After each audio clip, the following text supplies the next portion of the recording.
Assalamualaikum warahmatullahi wabarakatuh. Selamat siang Bapak dan Ibu sekalian. Salam sejahtera bagi Bapak dan Ibu semua. Terima kasih sudah bergabung dan selamat datang di sesi kedua dari Partners Day ini. Perkenalkan, nama saya Andre Eka Dinata dari Sipol Program Indonesia, dan saya mendapatkan kehormatan besar untuk bisa memandu sesi siang hari ini bersama Bapak dan Ibu sekalian. Bapak dan Ibu sekalian yang saya hormati, sesi kita pada siang hari ini akan berjudul mempromosikan pertumbuhan hijau untuk perbaikan ketahanan pangan dan penghidupan di Indonesia. Saya sudah cukup sering memimpin sesi diskusi, tapi hari ini agak beda rasanya. Super spesial karena saya paham saya berdiri di hadapan begitu banyak rekan kerja yang mungkin baru hari ini saya temui kembali. Begitu banyak sahabat yang pernah bekerja sama-sama, begitu banyak rekan sesama peneliti, sesama penggerak kegiatan yang sudah beraktivitas begitu lama bersama C4ICRAF di Indonesia. Saya ucapkan kembali selamat datang kepada Ibu Bapak sekalian. Bapak dan Ibu, tanpa mengurangi rasa hormat, kalau inginnya sebenarnya kami undang semua Bapak ke panggung untuk bicara sama-sama. Panggungnya nggak cukup Bapak dan Ibu sekalian. Jadi kita akan hanya memanggil beberapa perwakilan saja dari Bapak dan Ibu sekalian yang mudah-mudahan nantinya bisa mewakili suara Bapak dan Ibu terhadap kolaborasi dan kerjasama yang dilakukan oleh C4ICRAF Indonesia bersama Bapak dan Ibu sekalian. Bapak dan Ibu, izinkan saya untuk memulai dengan pantun. Boleh ya?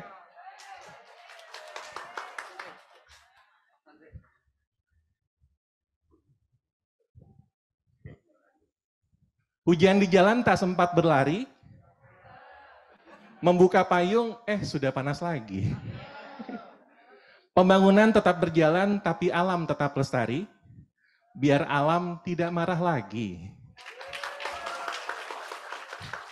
Bapak dan Ibu, narasumber pertama kita datang jauh dari Sumatera Selatan. Beliau adalah Kepala Badan Perencanaan Pembangunan Daerah Provinsi Sumatera Selatan. Dalam kesehariannya di tengah kesibukan beliau masih sempat-sempatnya membantu kolaborasi dan kerjasama C4ICRAF di dalam berbagai topik yang dijalankan, diantaranya perubahan iklim, pertumbuhan ekonomi hijau, kesetaraan gender, dan ketahanan pangan. Bapak dan Ibu, kita berikan sambutan yang meriah untuk Ibu Regina Arianti.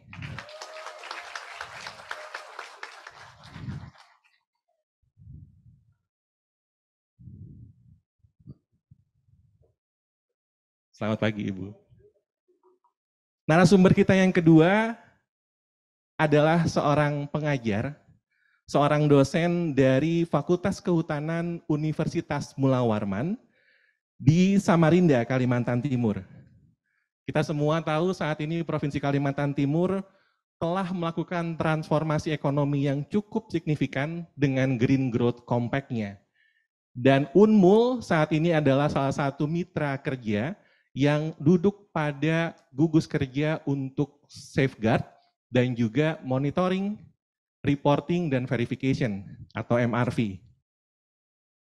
Tamu kita ini sudah cukup lama menjalin kerjasama dengan C4ICRAF untuk mengkaji dampak dari kebijakan kehutanan, diantaranya melalui pengumpulan data spasial, tata kelola, evaluasi dampak dengan menggunakan metode kuasi eksperimental. Kita sambut bersama Bapak Ali Suhardiman. Pak Ali, terima kasih banyak bisa bergabung dengan kita, Pak. Bebas, Pak. Narasumber kita yang ketiga adalah seorang sahabat dekat saya, sesama rekan perjuangan yang sudah cukup lama bergerak di bidang kehutanan dan agroforestry. Beliau adalah Direktur Rainforest Alliance Indonesia, salah satu organisasi nirlaba di Indonesia yang berupaya menjawab tantangan lingkungan dan sosial dengan cara memerangi deforestasi dan perubahan iklim dengan membangun peluang ekonomi dan kondisi kerja yang lebih baik bagi masyarakat pedesaan. Rainforest Alliance dan C4 Icraft Indonesia saat ini sudah bekerja sama untuk menjalankan berbagai topik riset ASI yang berhubungan dengan peningkatan penerapan komoditas berkelanjutan yang dilakukan dengan mendorong terciptanya bisnis yang bertanggung jawab untuk penghidupan petani dan masyarakat sekitar.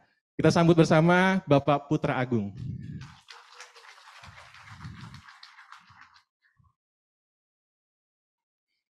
Narasumber kita yang berikutnya lebih spesial lagi, seorang ibu yang merupakan dosen dan peneliti di program studi ilmu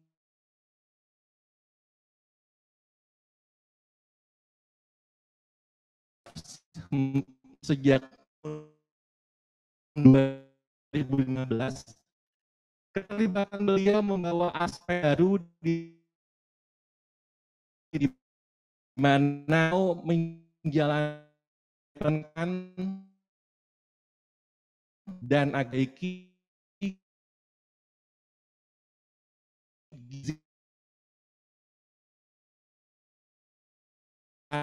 gizi di Indonesia. Kita berikan aplaus yang meriah untuk Ibu Nia Novita Wirawan.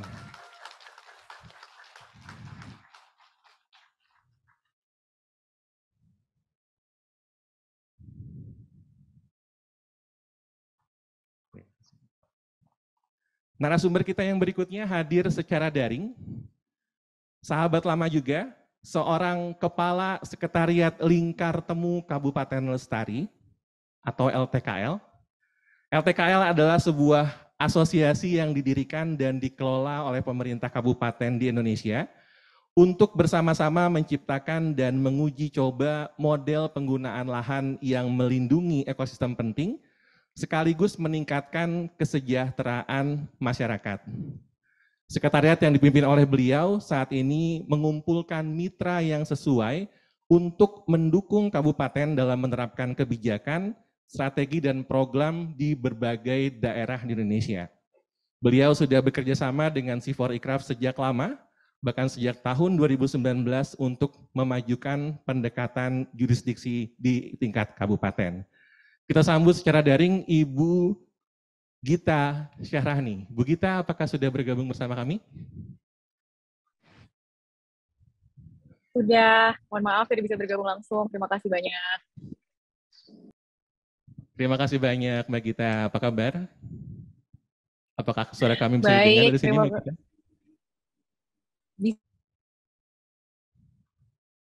Banyak atas undangannya, mohon maaf tidak bisa langsung bergabung di Bogor.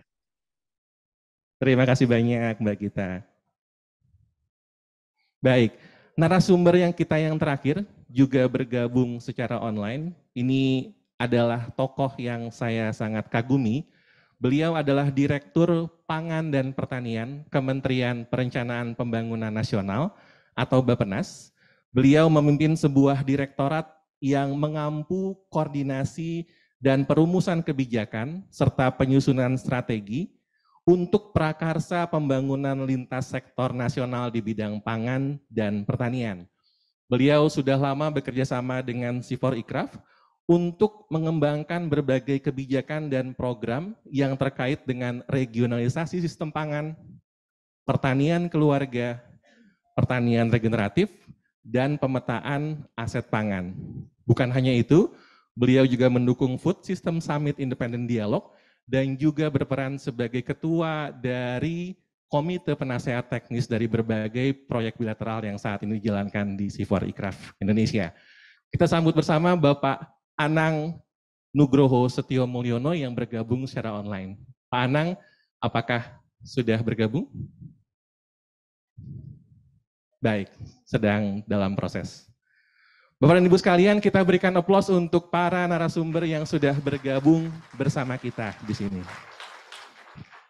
Bapak dan Ibu, izinkan saya untuk memulai pembicaraan kita dari Provinsi Sumatera Selatan terlebih dahulu. Saya mohon izin untuk duduk di sini. Kepada Ibu Regina, Bu. Terima kasih sudah bisa bergabung bersama kami, Bu. Saya tahu persis Sumatera Selatan sudah begitu lama mencoba menginisiasi proses penyusunan rencana induk pertumbuhan ekonomi hijau di provinsi tersebut, Bu. Apakah boleh diceritakan pada saat ini bagaimana proses itu berjalan dan bagaimana kerjasama antara pemerintah provinsi dan Sifor-Ikraf mendukung proses tersebut, Bu? Baik, terima kasih. Pertama-tama saya menyapa dulu, selamat pagi, salam sejahtera untuk kita semua. Terima kasih, saya senang diundang pada hari ini. Dan terkait dengan Green Growth Plan yang ada di South Sumatera, sebenarnya idenya adalah ketika terjadi kebakaran hutan hebat di Sumatera Selatan tahun 2015, di mana pada waktu itu juga Ikraf menghitung berapa kerugian yang terjadi akibat kebakaran hutan di Sumatera Selatan. Dan kemudian ada Bond Challenge, sejak adanya kebakaran hutan hebat itu beberapa negara-negara mulai konsentrasi di Sumatera Selatan. Salah satunya Sumatera Selatan penyumbang asap terbanyak ya waktu itu. Nah, dari sini kita berkolaborasi. Apa yang harus kita lakukan sebagai provinsi Sumatera Selatan yang mempunyai sumber daya alam yang cukup besar, dan itu memang salah satu topangan ekonomi di Sumatera Selatan. Dan banyaknya donor yang hadir di Sumatera Selatan. Mereka bekerja masuk sendiri-sendiri dan sebagainya ya, dengan bawa tujuannya sendiri. Akhirnya kami mencoba untuk berkumpul bersama, bahwa setiap donor yang datang ini harus punya platform. Platform apa sih yang harus mereka lakukan sesuai dengan tujuan dan visi misi Sumatera Selatan dalam pembangunannya. Untuk itulah maka muncullah GGP. Dan salah satu juga yang menjadi latar belakang adalah ketika kami melakukan Project Red Plus, di mana salah satunya bagaimana kita bisa menurunkan emisi. Tetapi yang menjadi pertanyaan dan yang menjadi tantangan kami adalah Bapak Presiden menyatakan bahwa pertumbuhan ekonomi harus sejalan dengan penurunan emisi. Artinya pertumbuhan ekonomi harus dicapai 7% waktu itu, dan penurunan emisi 29% plus ditambah dengan kontribusi negara lain itu menjadi 41%. Nah, ini menjadi pertanyaan saya, karena selama ini namanya kegiatan yang bervisi lingkungan itu seolah-olah bertentangan dengan pertumbuhan ekonomi. Ini menjadi pertanyaan saya, bagaimana kita membuktikan bahwa pertumbuhan ekonomi juga bisa didukung dengan bagaimana kita menjaga lingkungan kita secara sustainable. Nah, dari latar belakang itulah kami, karena Ikraf sebenarnya udah datang 2012, duduk bersama. Apa yang harus kita buktikan? Bahwa dengan menjaga lingkungan kita juga bisa mendukung pertumbuhan ekonomi yang cukup tinggi. Akhirnya kita mencoba salah satu pendekatannya adalah Green Growth Plan. Green Growth Plan memang tidak mudah karena menerjemahkan pertumbuhan hijau ini seperti apa juga kita masih cukup minim ya. Dan dengan itu maka kita tahu ahlinya adalah Ikraf dan sebagainya, kita coba kolaborasi.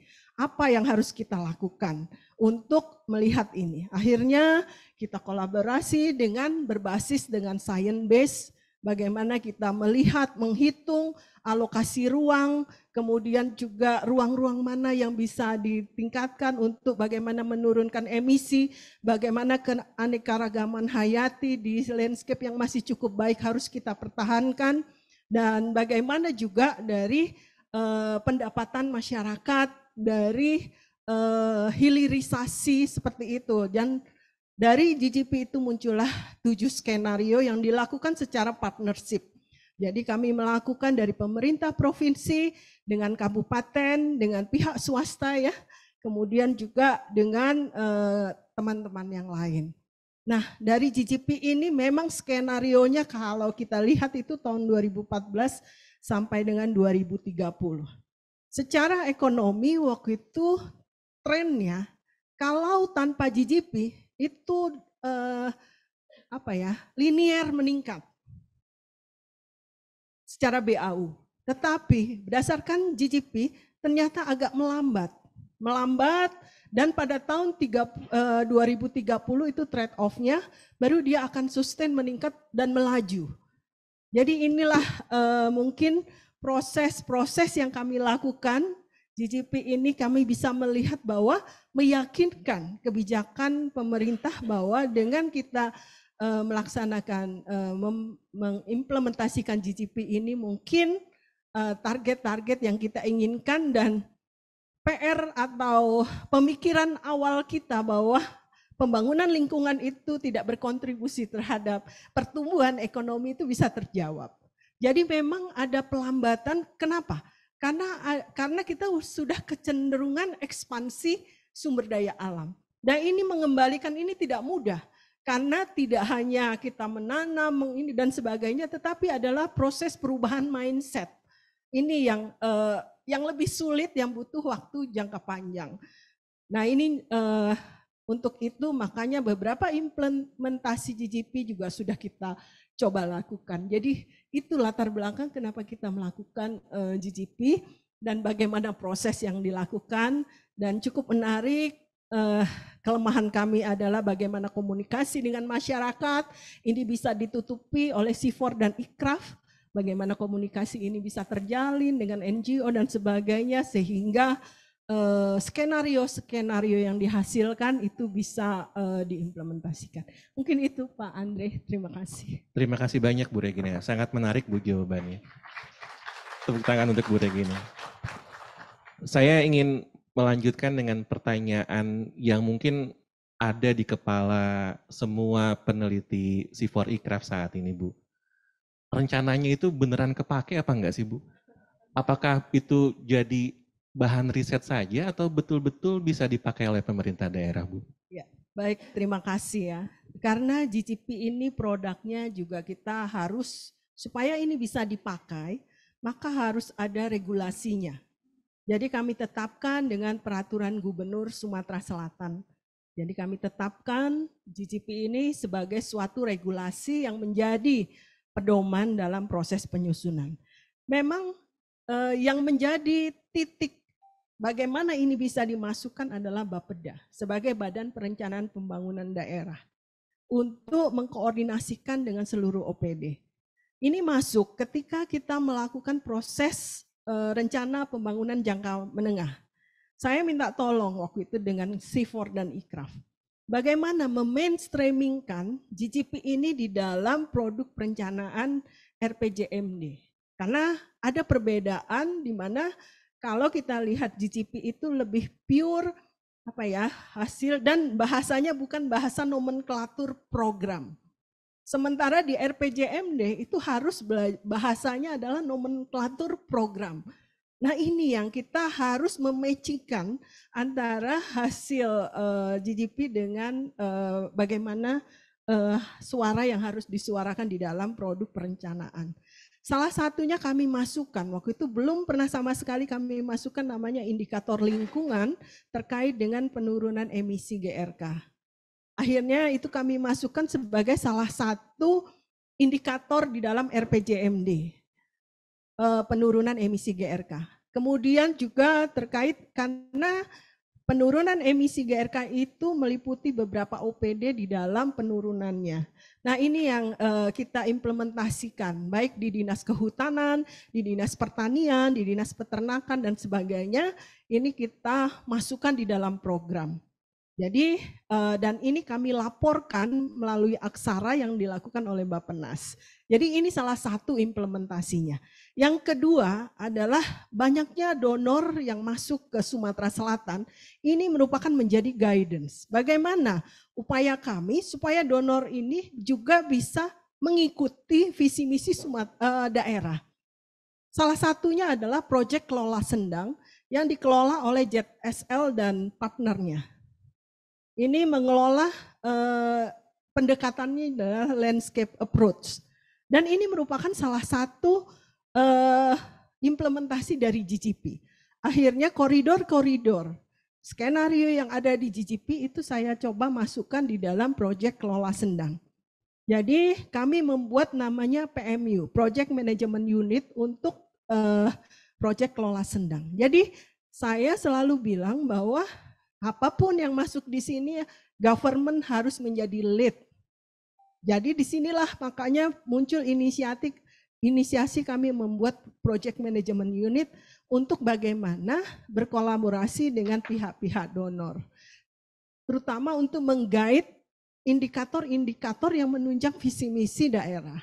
Dan ini ternyata berjalan smooth dengan 3 area modelnya, penerapan KPH, kemudian juga KHG, dan bagaimana dengan masyarakat yang ada, salah satunya adalah Sungsang. Dan sekarang diimplementasikan juga dengan mangrove. Jadi ini merupakan panduannya itu di GCP. Kemudian juga masuk di sini proyek dari Asia Foundation tentang dana transfer antara provinsi dengan kabupaten untuk melihat waktu itu apa ya yang harus kita jadikan indikator untuk dana transfer. Waktu itu kita melihat bahwa ini harus berdasarkan kinerja lingkungan. Oh, kita punya emisi GRK dan beberapa kabupaten sudah mulai menghitung.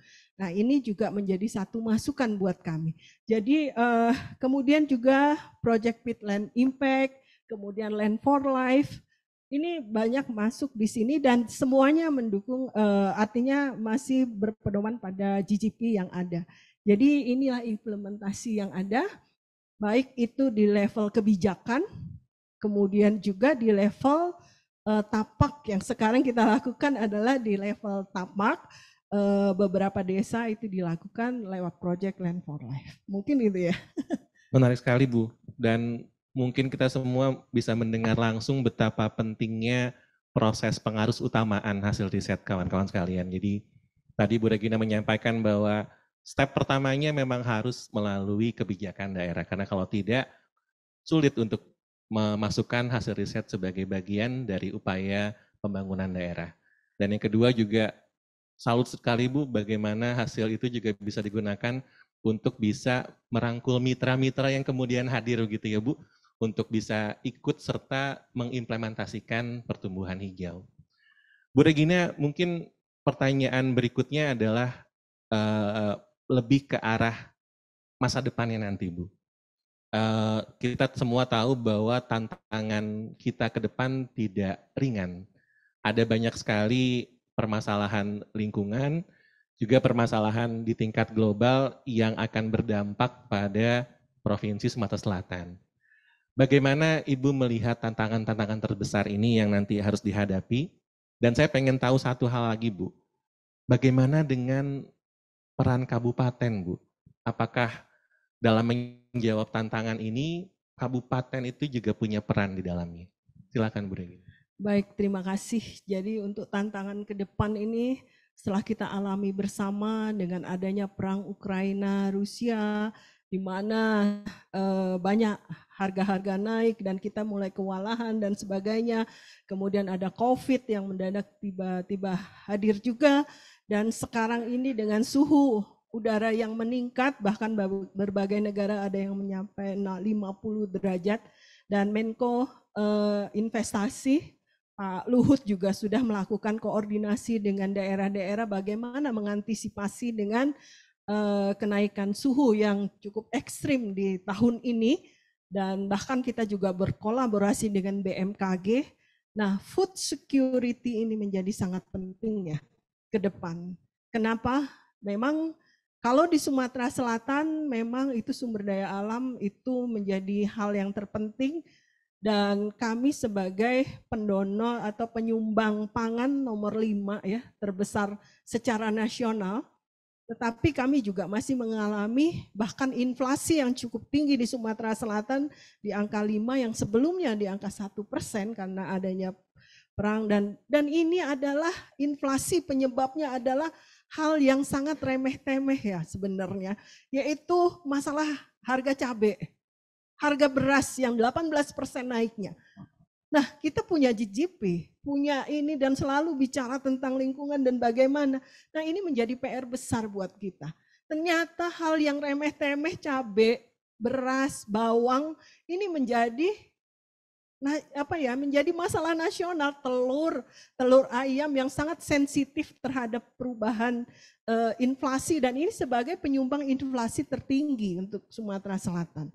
Melihat itu, gubernur menyikapi dengan gerakan mandiri pangan, gerakan Sumsel Mandiri Pangan, di mana setiap masyarakat harus menanam kebutuhan pangan untuk kebutuhan rumah tangganya di halaman sendiri.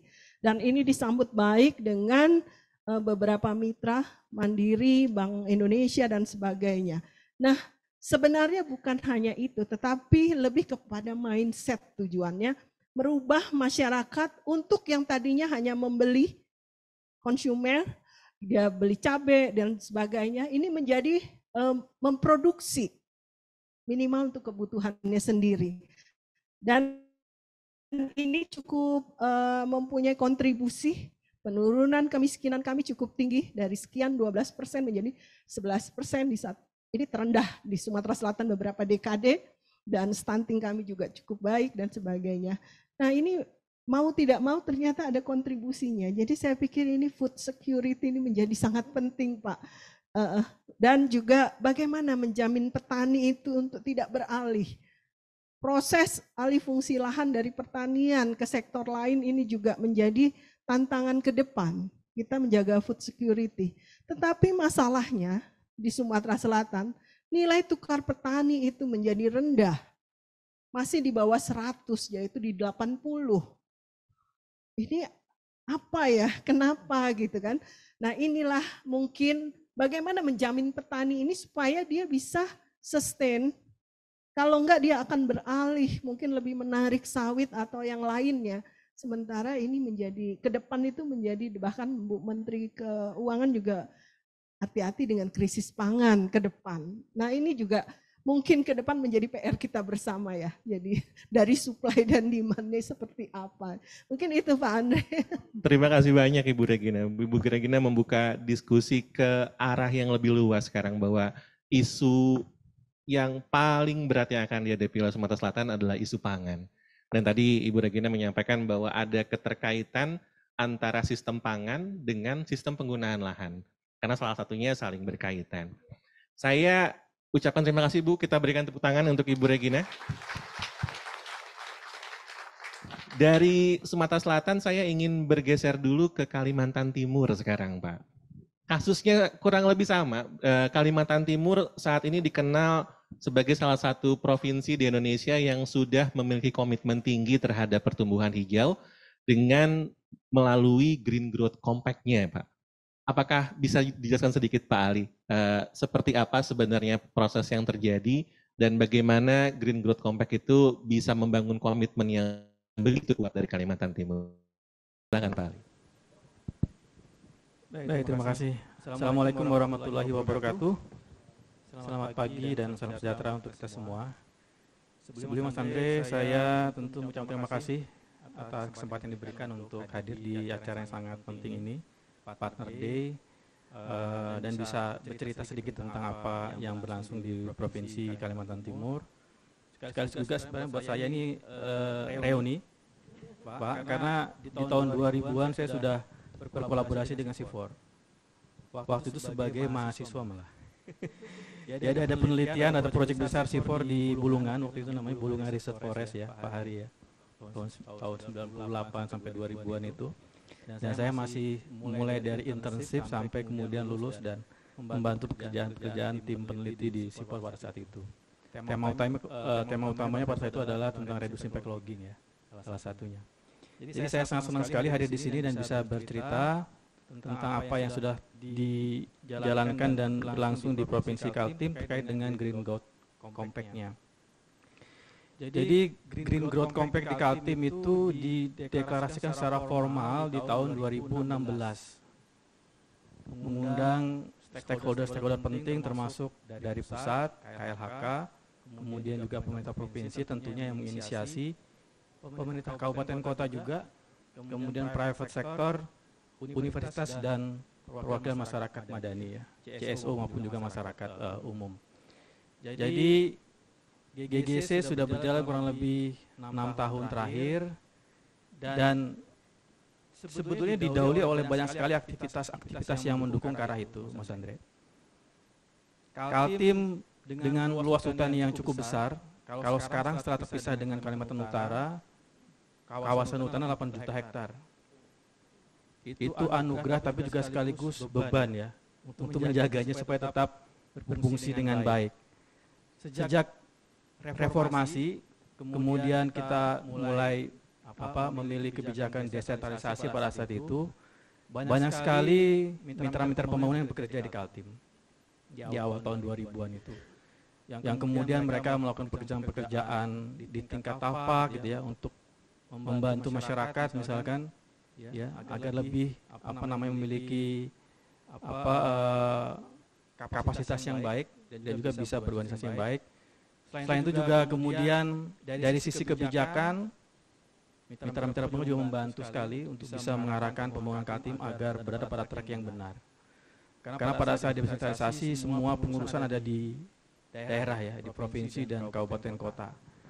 Nah, pengawalan ini terus-menerus sampai sekarang kita peroleh, kita dapatkan dari teman-teman mitra pembangunan dan semakin baik kerjasamanya. Jadi tahun 2016 adalah akumulasi saja dari berbagai macam aktivitas yang dilaksanakan sejak tahun 2000-an itu. Dan semua didukung oleh visi gubernur kita ya Bapak Ibu sekalian. Jadi sebelum gubernur sekarang Bapak Isran Nur, ada gubernur kami Bapak Abang Farouk Ishak. Sebelum jadi gubernur beliau adalah bupati di Kutai Timur. Dan beliau juga akademisi sebenarnya. Jadi sebelum menjadi birokrat bekerja di tempat kami di Unmul. Dan disitulah kemudian ide untuk mentransformasikan pembangunan kebijakan ekonomi dari berbasis ekstraksi sumber daya alam. Karena Kaltim terkenal dengan migas pada situ dan juga kayu ya di tahun 70-80. Agar bagaimana bisa lebih sustainable ya. Pilihan saat itu tentunya yang sangat realistis adalah pembangunan kebun kelapa sawit. Karena ingin menyaingi dalam tanda kutip Malaysia yang kita lihat mungkin lebih sejahtera daripada kita pada saat itu ya. Sehingga kebijakan beliau di Kutai Timur adalah membangun kebun kelapa sawit di luar kawasan hutan tentunya ya, seperti itu. Nah, begitu beliau sudah menjadi gubernur ini teruskan karena skup wewenang juga semakin luas termasuk di kawasan hutan tentunya. Sehingga visi inilah yang menjadi kunci dari keberhasilan yang dialami Kaltim saat ini, yang kemudian diteruskan oleh Gubernur Bapak Isran saat ini. Dan kemudian atas apa yang sudah dilakukan oleh Kaltim, apresiasi maupun juga penghargaan diberikan oleh banyak pihak, baik nasional maupun internasional. Dan ini semakin memicu Provinsi Kaltim untuk terus terlibat dalam kebijakan-kebijakan yang mengarah kepada pembangunan hijau. Jadi Kaltim juga bagian dari Government Climate Forest, adalah kumpulan dari daerah-daerah negara bagian di dunia gitu ya yang concern terhadap masalah perubahan iklim dan hal terkait dengan itu.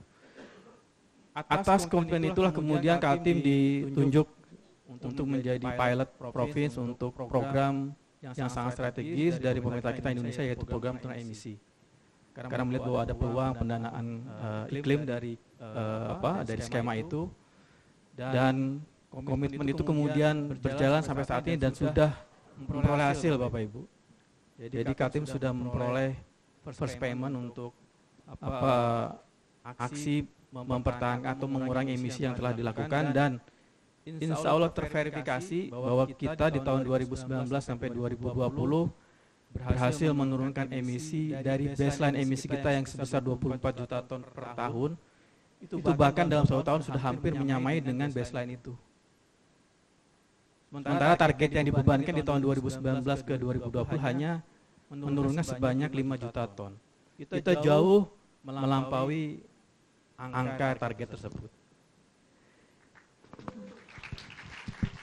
Terima kasih Bapak Ibu. Nah, atas dasar itulah kemudian melalui skema FCPF, Forest Carbon Partnership Facility, yang dikawal oleh Bank Dunia, kita sudah bisa menyalurkan dana iklim itu ke masyarakat. Alokasi terbesar tentu ke masyarakat karena mereka adalah faktor yang paling bawah gitu ya, yang langsung bersentuhan dengan sumber daya hutan di Kaltim, dan mereka kita alokasikan mendapat manfaat yang paling besar. 65% dari dana karbon itu akan disalurkan oleh lembaga mitra ke masyarakat. Dan harapannya tahun ini 2023 semua akan berjalan dengan baik. Jadi masyarakat sekarang di tingkat desa Bapak Ibu tidak hanya mendapatkan bantuan dana desa dari Kementerian Desa atau dana bantuan dari anggaran daerah, anggaran kabupaten kota, tapi juga sekarang mendapat satu lagi tambahan anggaran dari dana karbon yang berhasil kita peroleh. Mudah-mudahan pembangunan kemudian semakin baik lagi, dari atas sampai bawah semua merasakan manfaat dari dana ini. Demikian Pak Andre. Terima kasih banyak Pak Ali, luar biasa sekali. Waktu saya, tangan untuk Pak Ali. Waktu saya mencoba mendaftar, membuat daftar pertanyaan hari ini, saya tempting banget pengen nanya tentang IKN Pak. Cuma supaya jangan sampai forum ini jadi forum pro dan kontra, saya coba rubah pertanyaan saya Pak. Menurut Pak Ali secara singkat saja, yang disebut hijau itu bagi Kaltim itu apa Pak? Dan bagaimana caranya kita bisa melihat bahwa Kaltim itu sudah hijau gitu? Silakan Pak Ali. Ya, makasih. Pertanyaannya tricky juga ini ya. Karena kalau Bapak Ibu ada di Kota Samarinda, di depan Kota Samarinda itu ada sungai besar Mahakam ya. Bapak setiap hari masih lihat itu hilir mudik ponton membawa batu bara. Ya kan? Itu nggak berhenti Pak sampai sekarang. Diekspor ke negara-negara sahabat kita. Intinya kadang-kadang orang mempertanyakan juga dari mana hijaunya kemudian ya, seperti itu. Tapi begini, bahwa pembangunan kita ini mesti realistis, bahwa kita tidak mungkin menghilangkan sama sekali pembangunan yang sifatnya mengekstraksi sumber daya alam kita, termasuk sumber daya alam dari batu bara yang kita miliki, dan itu memang ada potensinya di Kaltim. Oleh karena itu Bapak Ibu, dari kebiasaan kita, Provinsi Kaltim mengemisi 24 juta ton karbon per tahun, CO2 ekuivalen, kita hanya menetapkan sebesar rata-rata 4 juta ton CO2 ekuivalen saja yang kita akan kita tahan, supaya pembangunan yang lain masih bisa berjalan. Karena kalau tidak, pasti ini konsekuensinya akan lebih luas lagi. Nah, jadi atas dasar itulah kemudian kita secara pelan-pelan, secara bertahap, bahwa yang kita sebut hijau adalah bagaimana kita bisa memasukkan komponen pembangunan hijau itu ke dalam program pembangunan yang kita rencanakan. Bahkan sekarang semua sudah di tagging Pak di Bapeda Provinsi Kaltim. Kegiatan dari setiap OPD di tagging mana yang langsung mengarah pada kegiatan yang berorientasi pada pembangunan hijau. Teman-teman mitra pembangunan juga diminta melakukan tagging anggaran mereka, sehingga kemudian bisa dilihat mana yang akan diakumulasikan nanti. Ini adalah mensupport dari pembangunan hijau di Kaltim. Jadi kalau hijau 100% memang belum ya. Tapi paling tidak harapannya begini, ini akan jadi efek domino saja. Jadi manakala Kaltim kemudian sukses dalam program emisi sampai tahun 2024, ini akan menjadi sukses story yang baik. Nanti pasca 2024 sumber dana juga akan, peluang itu masih akan ada terbuka. Kita harapkan proporsi akan semakin baik, Pak ya. Jadi akan semakin banyak dana bersumber dari dana karbon yang masuk ke APBD kita, dan nanti programnya akan semakin lebih baik. Nanti semua akan berefek yang lebih baik lagi ke Kaltim. Seperti itu harapannya sih. Baik, terima kasih. Dan nanti Pak Ali dan Kalimantan Timur. Saya ingin mengecek sedikit apakah kita bisa bergeser ke tingkat nasional. Apakah Pak Anang sudah online, kawan-kawan panitia? Belum. Baik, kalau begitu saya ingin turun ke tingkat kabupaten sekarang. Kalau boleh Mbak Gita, apakah bersama kami Mbak? Siap. Suara saya bisa kedengaran dengan jelas nggak? Jelas sekali Mbak Gita. Terima kasih Siap, banyak. kalau gitu. Baik Mbak Gita, saya ingin bertanya Mbak Gita, dengan penjelasan yang tadi sudah disampaikan oleh Sumatera Selatan dan Kalimantan Timur, kami tahu bahwa inisiatif yang dilakukan oleh LTKL itu begitu penting untuk menjamin terwujudnya pembangunan hijau di tingkat kabupaten.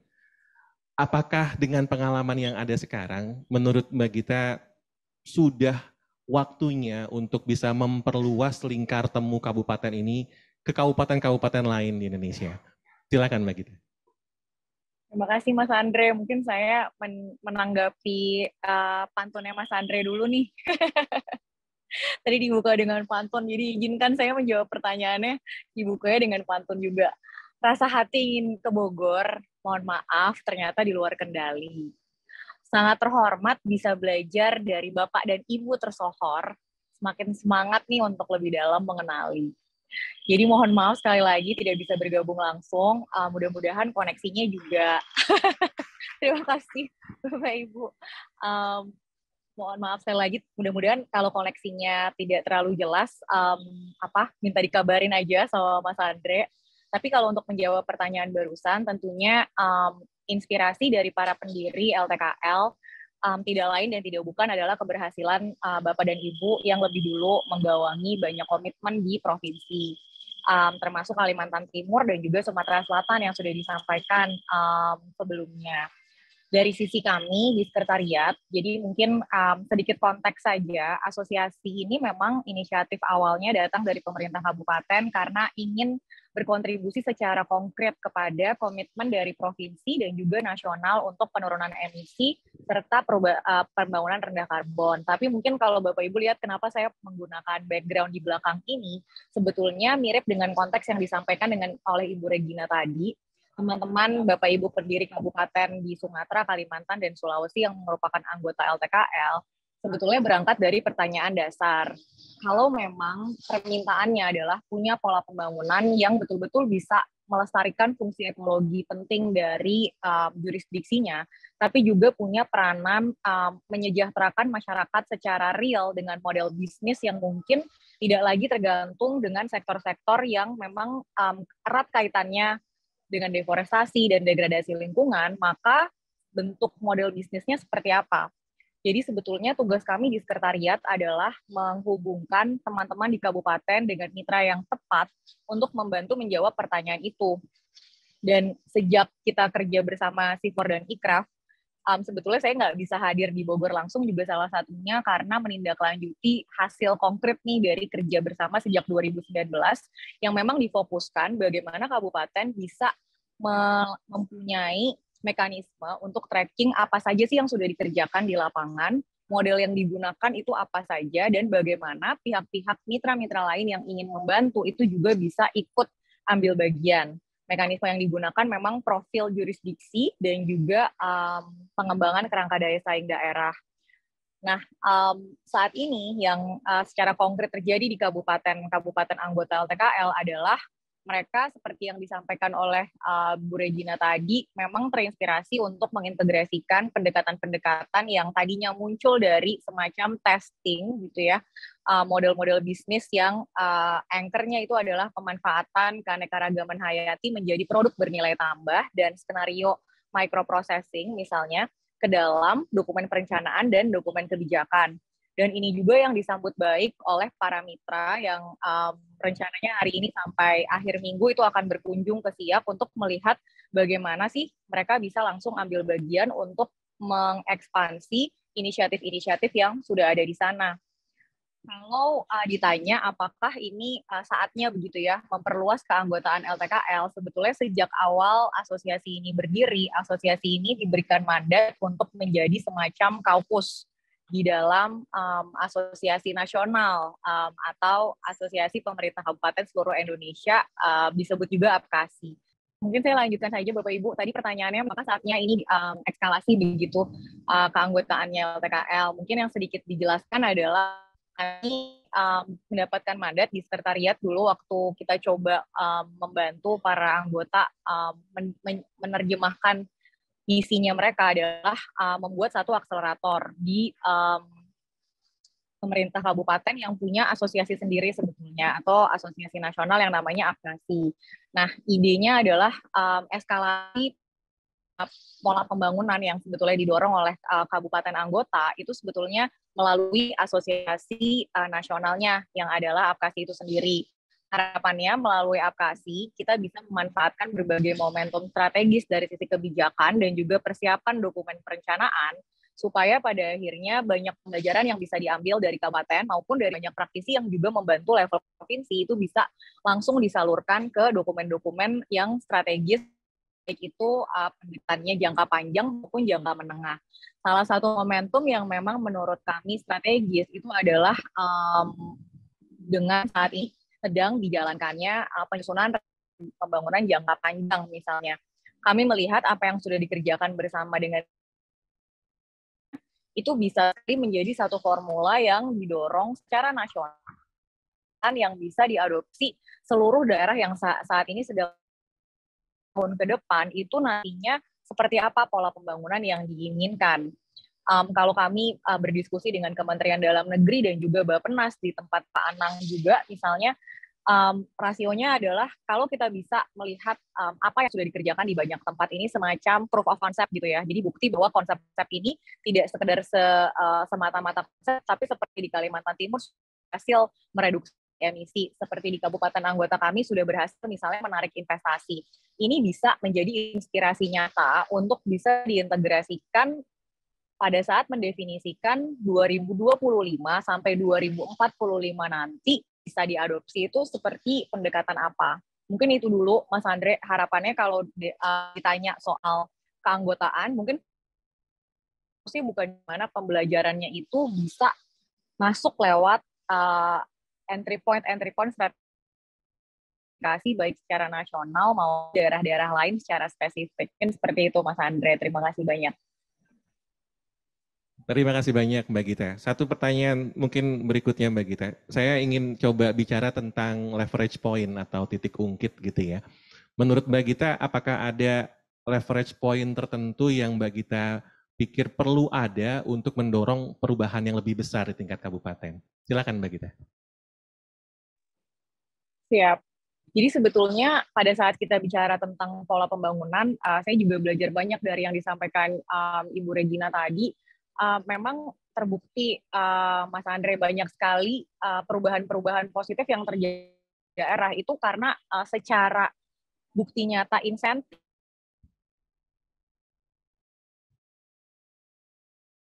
dan pada saat kita bicara insentif ini bukan semata-mata kita bicara tentang pendanaan, tapi mungkin ada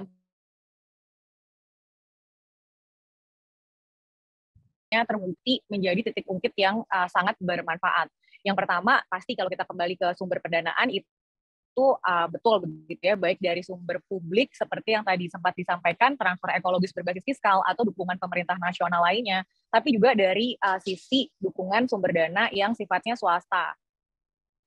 Swasta ini juga luas gitu ya, bukan hanya perusahaan swasta itu sendiri yang berinvestasi di rantai pasoknya, tapi juga perusahaan-perusahaan yang misalnya berinvestasi dengan cara trading gitu ya, membeli produk dan jasa yang memang tersedia di kabupaten, dan juga swasta dari kacamata misalnya filantropi dan supporter lainnya, termasuk masyarakat sipil itu sendiri dan organisasi nirlaba. Yang kedua, klaster yang dilihat sebagai titik ungkit insentif itu sebetulnya adalah jaringan. Jadi keterhubungan kami misalnya dengan Sipor dan Ikraf, salah satu yang jadi semangat gitu ya, membuat Bapak dan Ibu semangat adalah memang terhubung ke jaringan ekspertis yang jauh lebih luas daripada kalau mereka bekerja sendiri. Bagaimana mereka bisa tukar belajar misalnya dengan expert di Amerika Latin, dengan expert yang saat ini sedang mengembangkan hal-hal yang serupa. Ini kadang-kadang dianggap padahal ini bikin semangat juga. Rekognisi melalui hal-hal seperti award, seperti exposure di media, ini strukturkan untuk menjadi daya ungkit supaya teman-teman di pemerintah kabupaten dan juga stakeholders kabupaten lainnya betul-betul merasa, oh ada juga nih manfaatnya, orang lebih kenal daerah saya, orang lebih aware bahwa kalau jalan-jalan ke Siak bisa melihat gambut, kalau jalan-jalan ke Kalimantan bisa ketemu dengan sungai yang masih sehat dan lain-lain. Yang keempat sebetulnya yang paling menarik adalah kita melihat juga bahwa insentif atau daya ungkit yang paling nyata itu kesempatan terhubung dengan like-minded individuals. Jadi bagaimana pada saat mengerjakan ini, sebetulnya kesempatan lebih besar untuk bertemu dengan sesama praktisi, sesama individu yang juga sudah punya intensi yang sama untuk mewujudkan konsep pembangunan bukan sekedar di atas kertas, tapi juga betul-betul konkret. Dan ini tampaknya gitu ya sesuatu yang perlu kita kembangkan lebih jauh nih, Mas Andre. Bukan cuma kita melihat keterhubungan antar organisasi, tapi keterhubungan antara individu-individu di dalam organisasi tersebut yang punya kesadaran cukup bahwa merekalah yang punya rentang kendali untuk mempengaruhi perubahan sistem. Karena kalau kita bilang sistem change gitu ya, perubahan di dalam sistem itu tidak akan terjadi pada saat individu di dalam sistemnya juga belum berubah dan mau bergerak ke arah yang sama gitu. Saya yakin Kalimantan Timur, Sumatera Selatan, kabupaten-kabupaten kami itu tidak mungkin masuk ke dalam paradigma baru kalau bukan gara-gara adanya individu seperti Bu Regina, individu seperti mungkin para pendiri Kabupaten LTKL yang percaya betul dan siap menggunakan rentang kendalinya untuk betul-betul menggerakkan sistem. Jadi mungkin kalau dari kami, kita fokus ke 4 klaster itu sebagai bentuk insentif konkret untuk memotivasi perubahan-perubahan yang betul-betul terjadi secara bertahap, tidak mungkin langsung dampak besar, begitu betul-betul dihargai. Kurang lebih seperti itu, Mas Andre. Terima kasih banyak Mbak Gita. Mudah-mudahan keempat titik ungkit tadi bisa menjadikan ide bagi peneliti C4ICRAF untuk menjalin kerjasama yang lebih lanjut. Kita berikan tepuk tangan untuk Mbak Gita. Saya ingin cek lagi sekali lagi, apakah Pak Anang sudah online, kawan-kawan panitia? Belum? Baik. Saya ingin meneruskan ke dunia bisnis sekarang. Jadi ada banyak sekali diskusi pada saat kita merancang pertumbuhan hijau bahwa salah satu kuncinya adalah memastikan bahwa komoditas strategis yang diproduksi daerah itu bisa berlangsung secara berkelanjutan. Dan itu dikatakan erat sekali kaitannya dengan bisnis yang bertanggung jawab. Nah, saya ingin meminta pendapat dari teman saya ini, boleh dijawab dengan pantun juga Mas Agung kalau mau. Bagaimana pendapat Bapak tentang hal ini? Silakan Pak. Terima kasih Pak Andre. Assalamualaikum warahmatullahi wabarakatuh. Selamat siang, salam sejahtera untuk kita semua. Sebelumnya saya nggak punya pantun dan saya tidak bisa berpantun gitu ya. Tapi saya senang sekali dan sangat bersyukur bisa diundang kembali ke kampus ini seperti pulang ke rumah sendiri begitu ya. Karena semenjak hampir 10 tahun meninggalkan kampus ini dan bersyukur, sangat bersyukur bisa bertemu lagi dengan semua guru, mentor saya selama saya bekerja dulu di ICRAF, dulu sekarang C4ICRAF gitu dan teman-teman lama. Terima kasih. Mencoba menjawab pertanyaan Pak Andre, sepakat bahwa produksi komoditas berkelanjutan begitu ya, itu sangat penting perannya untuk memastikan bisnis berkelanjutan dan perannya juga penting untuk kemudian memastikan pertumbuhan hijau itu bisa dapat dicapai begitu. Nah, kalau kita melihat konteks komoditas berkelanjutan, mungkin kita harus lihat konteksnya dari ujung ke ujung, dari end to end, dari mulai produksi sampai ke konsumsi. Seperti yang memang termaktub di dalam SDG 12 misalnya Sustainable Consumption and Productions. Nah, dalam konteks itu kan banyak sekali komponen-komponennya begitu ya, mulai dari sustainable production, kemudian ethical supply chain sampai ke sustainable consumption. Nah, dari semua proses dari berbagai tipe, tahap, level di dalam rantai pasok itu sudah pasti banyak sekali silang sengkarut kepentingan, silang sengkarut kebutuhan begitu ya. Belum lagi kalau kita bicara misalnya komunitas yang memang berkaitan atau selalu dikaitkan dengan isu-isu deforestasi, human rights, dan lain sebagainya. Dan lebih-lebih lagi, komunitas tersebut banyak berasal dari Indonesia sebagai. Nah, dalam konteks ini,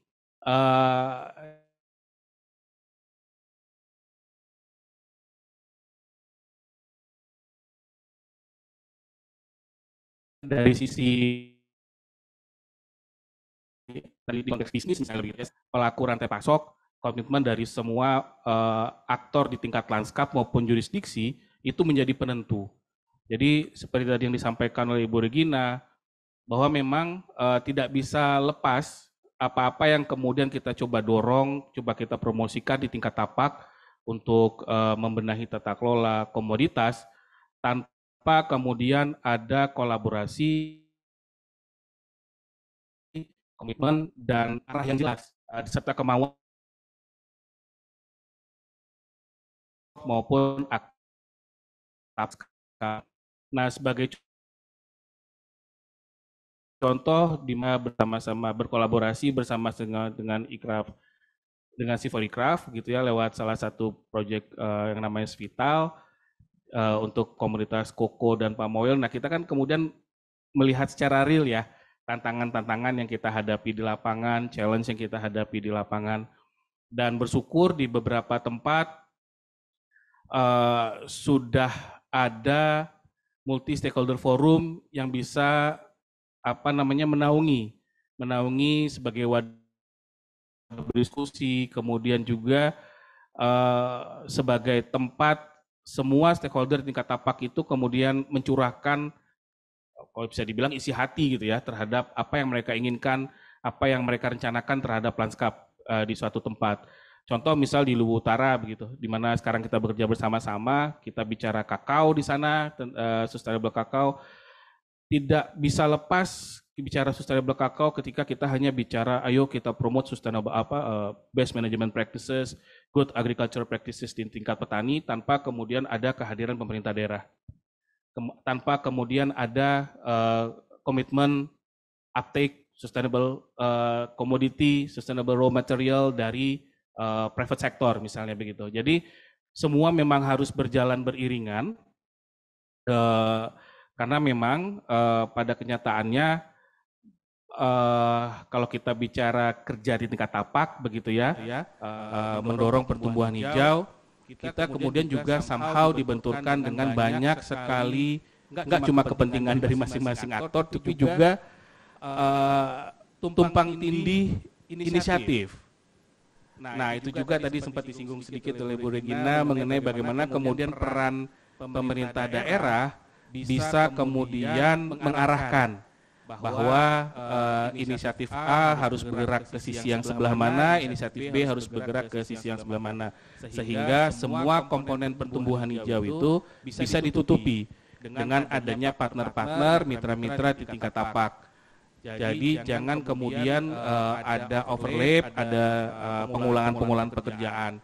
Nah itu juga menurut saya menjadi suatu hal yang penting. Belum lagi ketika kita berhadapan dengan private sector. Private sector sudah pasti mereka selalu berbicara bisnis, sudah pasti bicara cost efektif dan lain sebagainya. Nah dalam konteks ini, private sector pun punya strategi, punya tools mereka masing-masing, begitu ya. Ketika kita bicara sustainability. Mungkin ketika kita mendorong sustainability dalam konteks komoditas tertentu, para private sector ini sudah punya komitmen sustainability pada level tertentu juga, baik itu sertifikasi ataupun mereka ikut dalam guidance tertentu begitu ya. Mereka punya pledge terhadap sustainability-nya dan hal kayak seperti ini yang kemudian harus dijahit, kemudian harus ada yang menarik benang merahnya ketika memang pertumbuhan hijau itu berangkat dari semua inisiatif yang ada, tanpa kemudian harus meninggalkan atau menepikan salah dua inisiatif yang ada di lapangan atau kepentingan yang ada di lapangan. Jadi seharusnya bisa berjalan seiring. Begitu mungkin sedikit Pak Andre. Terima kasih banyak Pak Agung. Sebenarnya saya pengen nanya banyak nih tentang dunia bisnis bertanggung jawab ini Pak Agung, tapi karena keterbatasan waktu nanti kita akan coba geser di waktu yang lain. Saya ingin pindah ke Ibu Nia sekarang, ke topik yang tadi sempat dilontarkan oleh Ibu Regina, dan saya yakin kita semua paham ini adalah topik yang akan menjadi topik penting di masa yang akan datang, itu tentang topik ketahanan pangan, Bu. Dari kegiatan penelitian yang dilakukan bersama-sama dengan Sipor Ikraf, apa saja permasalahan ketahanan pangan yang Ibu Nia lihat di Indonesia, Bu? Silakan, Bu. Ya, baik, terima kasih Mas Andre. Jadi kalau kita berbicara ketahanan pangan, sebetulnya memang ujungnya nanti adalah untuk bersama-sama memecahkan permasalahan gizi, gitu ya. Dimana di Indonesia ini permasalahan gizi memang masih sangat kompleks, begitu, dengan bentang geografis dari ujung Aceh, gitu ya, sampai ujung ini permasalahan gizi sangat bervariasi. Dan ketahanan pangan ini menjadi salah satu poin penting yang memang harus diperhatikan. Khususnya dalam hal kalau kita berbicara ketahanan pangan, maka kita akan berbicara tentang ketersediaan pangan, gitu. Food availability, kemudian food availability ini kadang-kadang ada di level provinsi misalnya, kemudian ada di level kabupaten, ada di level lebih kecil, tetapi bisa jadi household tidak punya cara untuk mengakses pangan yang tersedia tersebut. Atau hal yang lain kalau kita lihat sebetulnya di tiap daerah itu mempunyai pangan lokal yang sangat potensial untuk dikembangkan nilai gizinya. gitu. Dan ini saya kira dari penelitian-penelitian yang pernah kita lakukan bersama dengan CIFOR dan ICRAF, pangan-pangan lokal ini yang kita menyebutnya juga sebagai underutilized locally available food, ini sangat mempunyai potensi besar untuk kita kembangkan, untuk nantinya bisa kita kembangkan menjadi pangan yang bisa memenuhi kebutuhan gizi wilayah setempat gitu ya, yang tentunya ini akan menjamin keberlangsungan atau sustainability dari program intervensi pangan. Lalu yang ketiga, jadi selain food availability, kemudian food accessibility, tentunya ada utilization gitu pada tingkat individu. Nah ini tentunya adalah banyak dipengaruhi oleh level of education dan kemudian juga culture gitu ya. Karena misalnya di banyak daerah bahwa food distribution, intrafamilial food distribution itu bisa jadi juga tidak merata, karena misalnya fokusnya bisa jadi kalau pada budaya yang sifatnya adalah patrilineal, misalnya yang diutamakan adalah ayah gitu ya, karena sebagai pencari nafkah gitu, sedangkan mungkin anak dan khususnya yang terakhir biasanya adalah ibu itu adalah menjadi prioritas terakhir. Padahal mungkin di sini ibu ini menjadi penopang utama juga untuk kesehatan gizi keluarga, dan juga nanti tentunya pada saat mereka usia reproduktif mereka akan menghasilkan generasi masa depan yang menurut saya harus sangat diperhatikan. Mungkin itu, Pak. Terima kasih banyak Ibu Nia. Mohon maaf, saya ingin cek sekali lagi ke kawan panitia apakah Pak Anang sudah online? Belum. Baik. Karena keterbatasan waktu, saya bacakan saja pesan WA yang beliau kirimkan ke saya ini pada saat acara. Tadinya beliau bilang kalau saya bisa online, saya akan online, tapi kalau tidak mohon dibacakan saja pesan saya. Beliau bilang seperti ini, maaf banget Bro, maaf banget. Maaf banget, saya sedang rapat darurat tentang beras. Mudah-mudahan tidak ada yang bermasalah ya kawan-kawan sekalian. Pesan beliau seperti berikut, Bappenas dalam tahap penyelesaian pengembangan indikator jurisdiksi berkelanjutan yang akan segera digunakan untuk asesmen penggunaan lahan dan wilayah administratif yang nantinya akan dikerjasamakan dengan CIFOR ICRAF untuk mengembangkan integrasi tata guna lahan yang berkaitan langsung dengan kebutuhan pangan daerah. Itu pesan dari beliau yang disampaikan lewat WA pada saat kita berjalan. Pertanyaan saya yang terakhir mungkin Bapak dan Ibu sekalian, karena waktu kita terbatas, untuk menutup sesi kita, saya ingin minta satu closing statement dari Bu Regina, Pak Ali, Pak Agung, Mbak Gita, dan Mbak Nia. Pesan untuk CIFOR ICRAF, Pak, untuk kerjasama ke depan. Bagaimana Bapak dan Ibu ingin melihat kerjasama itu lebih terbentuk lagi, dan apa saja yang perlu kami semua perhatikan di dalam menjalin kerjasama dengan mitra. Saya ingin minta dari Ibu Regina terlebih dahulu. Baik, terima kasih. Kalau pesan saya adalah teruslah berkolaborasi dengan kami, Provinsi Sumatera Selatan, karena masih banyak PR yang harus kita lakukan. Itu pesan saya, Pak. Yang fokusnya adalah kita sudah banyak melakukan beberapa hal selama 10 tahun, terutama GGP yang sudah kita lakukan dari 2014-2030 dan ini tahun 2023. Kami mohon untuk bisa kita sama-sama mengevaluasi sejauh mana dari capaian GGP saat ini untuk kita melakukan proyeksi ke depan dan kita inline-kan di dalam RPJP 2025-2045. Ini yang kami butuhkan, dan yang ketiga juga kami butuhkan, kayaknya karet di sini sangat kecil juga ya. Sumatera Selatan sangat luas, dan ini sudah ada permintaan bagaimana kita melakukan bisnis untuk peremajaan karet di Sumatera Selatan, karena ini adalah sebagian besar adalah milik masyarakat, bukan perusahaan. Kalau sawit adalah perusahaan, kalau karet ini adalah masyarakat. Nah ini yang mungkin ke depan yang harus kita lakukan, dan food security itu pasti. Terima kasih Bu Regina, mudah-mudahan dicatat oleh para peneliti CIFOR ICRAF. Saya mohon dari Pak Ali, Pak. Terima kasih Pak Andre. Kebijakan yang sudah dibuat oleh pemerintah daerah termasuk di Kaltim itu sedikit banyak kontribusi penelitiannya ada. Baik dari lembaga penelitian seperti CIFOR, ICRAF maupun juga perguruan tinggi lokal maupun nasional, itu pasti ada. Dan harapannya juga adalah bahwa kebijakan itu setelah berjalan dan diimplementasikan, kita juga evaluasi dengan pendekatan ilmiah juga. Oleh karena itu, kontribusi Supericraft, kompetisi perguruan tinggi itu menjadi penting, Pak, dalam memantau dan terus mengawal kebijakan yang sudah berjalan di daerah. Dan harapannya adalah bahwa apa yang nanti dihasilkan dari kegiatan penelitian oleh lembaga manapun itu memang betul-betul bisa memotret kondisi apa adanya di tempat itu. Yang semuanya bermuara pada perbaikan tentunya. Jadi mengisi kekosongan-kekosongan atau gap-gap yang masih belum ada dengan metode yang tadi saya katakan saintifik juga, sehingga bisa diterima nanti oleh semua pihak, meskipun mungkin nanti hasilnya itu belum terlalu menggembirakan bagi pihak-pihak terkait, misalnya seperti itu. Di harapannya untuk kita semua, kami di perguruan tinggi, Supericraft juga yang memang basicnya adalah penelitian, bisa terus mengawal kebijakan-kebijakan di berbagai level gitu ya, dari sisi saintifik, sehingga bisa memperkuat, memperkaya lagi kebijakan-kebijakan sudah berjalan saat ini. Mas Andre.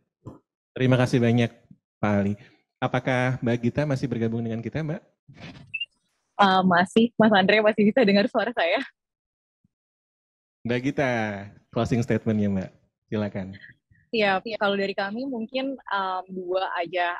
Mungkin yang pertama, menggunakan tools yang saat ini sudah diadopsi juga oleh kabupaten-kabupaten anggota, sebetulnya sejalan dengan pesannya Pak Anang tadi. Jadi produk pelaporan dan monitoring yang kita sebut sebagai kerangka daya saing daerah itu disesuaikan juga dengan indikator jurisdiksi berkelanjutan yang semestinya terhubung dengan pola insentif dan pengukuran kinerja daerah secara nasional.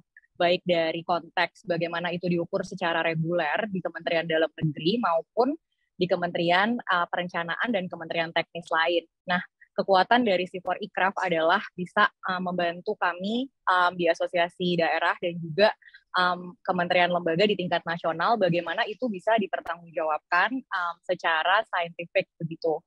Nah, mungkin kalau kita bisa mendorong bersama-sama bagaimana kinerja yang saat ini menurut kita mendefinisikan hijau, seperti pertanyaan Mas Andre tadi, itu adalah kinerja yang sama, yang diukur secara nasional, secara rutin, maka artinya keran-keran insentif secara publik itu akan lebih jauh lancar mengalirnya ke daerah-daerah yang kita bisa bilang berprestasi secara indikator hijau. Yang kedua, mungkin menggunakan momentum perencanaan jangka panjang tadi. Kita punya kesempatan yang sangat langka di tahun ini sampai dengan tahun depan, sama-sama mendesain dengan Bapak dan Ibu di pemerintah daerah, serta Bapak dan Ibu di pemerintah nasional, mendefinisikan bagaimana masa depan Indonesia 20 tahun ke depan. Bagaimana kita pada akhirnya bersama-sama dengan Supericraft bisa membangun satu model yang secara saintifik itu bisa dipertanggungjawabkan, tapi secara narasi pragmatis seperti yang disampaikan oleh Mas Agung tadi, rantai pasok dari sisi private sector dan juga komunitas investor maupun komunitas masyarakat sipil dan organisasi lain juga bisa bareng-bareng melihat ini sebagai sesuatu yang didorong bersama-sama. Saya percaya kalau dari pengalaman selama ini bekerja dengan Sipor dan Ikraf dan hari ini melihat Partners Day-nya, Sipor dan Ikraf punya posisi untuk convening yang sangat strategis. Bagaimana pesan ini sebetulnya bisa dijadikan modal kita membangun mimpi bersama untuk 2025 sampai 2045. Jadi mudah-mudahan dua hal itu bisa menjadi fokus prioritas kita kerja bersama nih secara jangka panjang juga. Kurang lebih begitu Mas Andre. Terima kasih. Terima kasih banyak Mbak Bita. Mas Agung?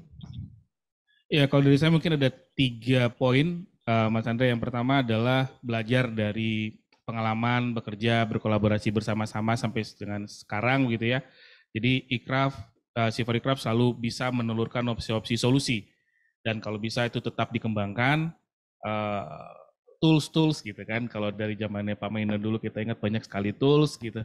Nah mungkin seperti itu tetap bisa diperkenalkan sebagai aksi-aksi atau solusi-solusi untuk pemecahan masalah di tingkat tapak. Yang kedua, saya nggak tahu mungkin masih menjadi mandat di organisasi Supericraft untuk memperkuat kapasitas partner lokal. Nah itu juga saya pikir penting sebagai wadah transfer knowledge ya. Dan yang ketiga, Supericraft sebagai lembaga penelitian global, menurut saya punya kemampuan menggunakan helikopter view-nya untuk menjahit berbagai macam persoalan gitu ya, berbagai macam inisiatif, berbagai macam challenge yang ada di lapangan, baik itu tingkat kabupaten ya maupun di tingkat lanskap, dan menawarkan opsi-opsi perbaikan tata kelola Karena proses menjahit itu yang kadang-kadang banyak tidak semua orang bisa pada intinya. Jadi menjahit dengan basis saintifik, nah itu yang sangat dibutuhkan saya pikir untuk menjadi basis perencanaan ke depan. Terima kasih. Terima kasih banyak Mas Agung. Ibu Nia, Bu.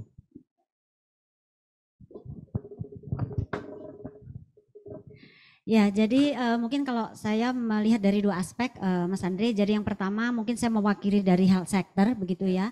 Saya kira titik perkawinan antara agroforestry gitu ya, C4, Ikraf dengan health itu saya kira adalah di food security. Gitu. Nah, disitulah titik pertemuannya sehingga saya kira ini nanti ke depannya ini akan terus dikembangkan bagaimana termasuk mengidentifikasi pangan lokal dan mengoptimalkan termasuk pengolahannya hingga nantinya memang bisa didorong untuk sampai pada level konsumsi dan ini untuk memastikan stabilitasnya juga harus dipastikan. Lalu yang kedua mewakili dari academic institution tentunya C4 dan Ikraf nantinya kolaborasi dengan akademisi begitu ya dengan partner-partner lokal itu saya kira sangat penting untuk bisa melakukan capacity building tidak hanya kepada staff tetapi kepada studentnya karena saya kira nanti juga C4 dan Ikraf bisa membantu menjembatani bagaimana berkomunikasi antar parties gitu ya antara akademisi kemudian research institution, government dan juga private sector itu jadi harus memang bahu-membahu bersama-sama nanti supaya semuanya memang hasil-hasil riset ini kemudian bisa diterapkan di masyarakat. Terima kasih Mas Andre. Terima kasih banyak Ibu Nia. Mudah-mudahan semua yang disampaikan bisa menjadi catatan kita. Saya yakin banyak sekali hal yang masih bisa digali dari keenam narasumber kita yang luar biasa. Tapi waktu juga yang membatasi Bapak dan Ibu sekalian. Kita harus segera menutup sesi ini. Saya ucapkan terima kasih yang sebesar-besarnya kepada keenam narasumber ini. Izinkan saya untuk menutup lagi dengan pantun. Katanya kualat kalau dibuka dengan pantun, nggak ditutup dengan pantun gitu ya. Tadi pantun yang pertama saya lupa bilang itu disusun atau dikirimkan oleh kawan kita Junaidi Huta Suhud, peneliti C4 Ikraf di Sumatera Selatan, yang tidak bisa hadir tapi menitipkan pantunnya. Pantun penutup ini saya bacakan dari kawan Yesi Lisnawati yang juga tidak bisa hadir tapi menitipkan pantunnya. Bunyinya begini, duyung makan permen duduk berseri, sesak di dada karena tertelan. Dukung green growth untuk sustainability, bentuk kelola bumi di masa depan. Terima kasih semuanya. Assalamualaikum warahmatullahi wabarakatuh.